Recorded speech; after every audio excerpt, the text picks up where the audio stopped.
제한 속도가 달라졌습니다. 도심 지역 일반 도로는 시속 50km로, 이면 도로는 30km로 낮아졌죠.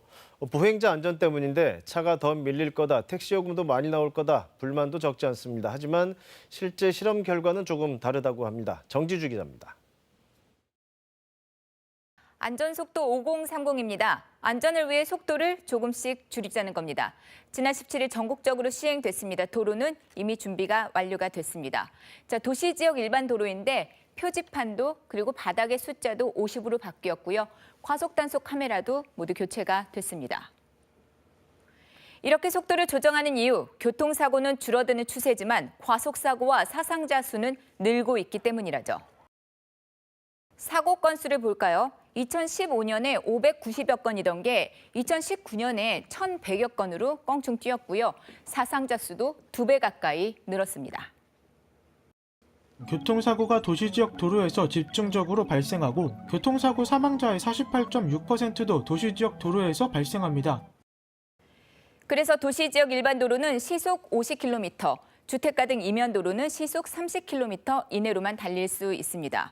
이거 어기다 적발되면 무서운 벌점과 벌금이 기다리고 있습니다. 특히 시속 100km를 넘게 달리다가 3번 적발이 되면은요, 1년 이하의 징역형을 받을 수도 있습니다. 다만 고속도로나 자동차 전용 도로는 기존 속도 그대로 달릴 수가 있습니다.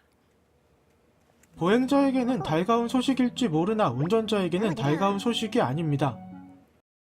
당장 체감하는 속도가 달라질 수 있겠죠. 도심 교통 상황을 이해하지 못한 정책이라는 불만도 나오고 있습니다.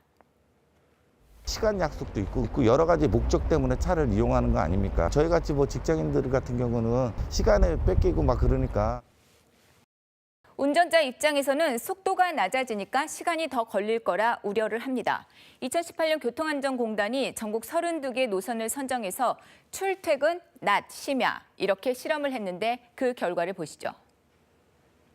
시속 50km로 달렸을 때, 시속 60km로 달렸을 때보다 도착 시간이 평균 1.92분 늘어났는데 미미한 수준이라고 할 수 있습니다.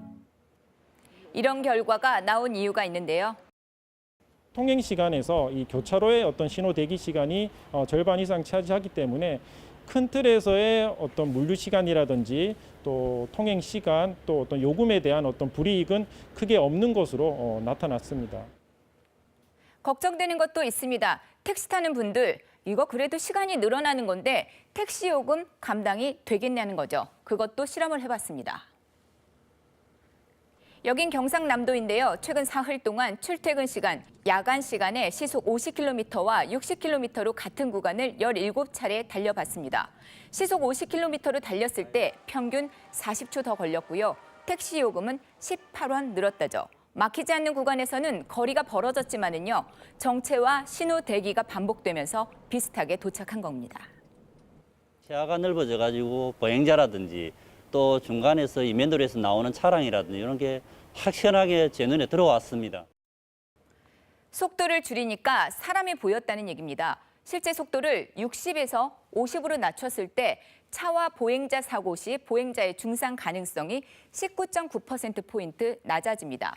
시범 운영을 했던 부산 영도와 서울 종로에서 보행사고 사망자와 중상자 비율이 각각 30% 넘게 줄었거든요.